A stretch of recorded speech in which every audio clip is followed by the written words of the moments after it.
Introducing Growth Guarantee Homes from MP Developers. Trust forever. எந்த சமையலும் ருசி தேடும் ரகசியம் ₹20. ஸ்ரீவில்லிபுத்தூர் மேகமலை புலிகள் காப்பகத்தின் மொத்த பரப்பளவு 1,00,000 ஹெக்டேர். இதில் தேனி மாவட்டம் மேகமலை சரணாலயம் 626 சதுர கிலோமீட்டரில் உள்ளது. இதில் 2773 குடும்பத்தினர் 2867 ஹெக்டேரை ஆக்கிரமித்துள்ளனர். இவர்களுக்கு மாவட்டத்தில் வனமல்லாத பகுதிகளில் வீடு நிலம் உள்ளன. இது தவிர மேகமலையிலும் ஆக்கிரமிப்பு செய்து பயன்படுத்தி வருகின்றனர்.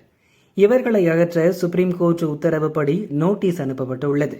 இது தவிர 233 குடும்பத்தினர் கிராமங்களில் வீடு வைத்துக் கொண்டு வனப்பகுதியில் 525 ஹெக்டேரில் விவசாயம் செய்கின்றனர்.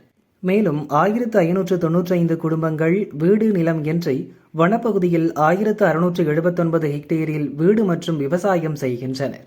இந்த இரு பிரிவினருக்கு மாற்று ஏற்பாடுகள் செய்ய நடவடிக்கை எடுக்கப்படுகிறது. மேகமலை பகுதியில் 1700 ஹெக்டேர் பட்டா நிலங்களாக உள்ளது. வனப்பகுதியில் 4600 குடும்பத்தினர் 5072 ஹெக்டேர் வனப்பகுதியை ஆக்கிரமித்து வசிக்கின்றனர். இதையடுத்து மலைப்பகுதி ஆக்கிரமிப்புகளை ஆகஸ்ட் 28ஆம் தேதிக்குள் அகற்ற சுப்ரீம் கோர்ட் கெடு விதித்திருந்தது. இதற்கு எதிர்ப்பு தெரிவித்து அப்பகுதியினர் போராட்டம் நடத்தி வருகின்றனர். இந்த நிலையில் இது தொடர்பான வழக்கு சுப்ரீம் கோர்ட் நீதிபதிகள் நீதிபதி விக்ரம்நாத், சந்தீப் மேத்தா அமர்வில் இன்று விசாரணைக்கு வந்தது.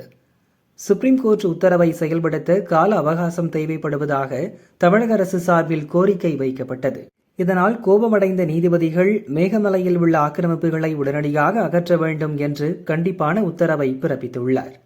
இதுகுறித்து அவர்கள் கூறியதாவது: மேகமலை புலிகள் சரணாலயம் பகுதிகளை ஆக்கிரமித்துள்ள இலவம் பஞ்சு தோட்டங்களை உடனடியாக அகற்ற வேண்டும்.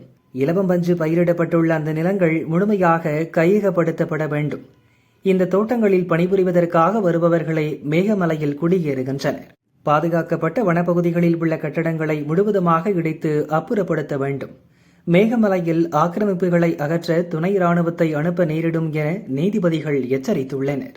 ஆக்கிரமிப்பாளர்களில் போலீஸ், ராணுவம், வனத்துறை, வருவாய்த்துறை உள்ளிட்ட பல்வேறு அரசு துறைகளைச் சேர்ந்த 118 பணிபுரியும் மற்றும் ஓய்வு பெற்ற அரசு ஊழியர்களும் அடங்குவர் என மத்திய உயர்நிலைக்குழு அறிக்கை அளித்துள்ளது. இவர்கள் மீதும் கடுமையான துறை ரீதியான மற்றும் சட்ட ரீதியான நடவடிக்கை எடுக்க சுப்ரீம் கோர்ட் உத்தரவிட்டுள்ளது.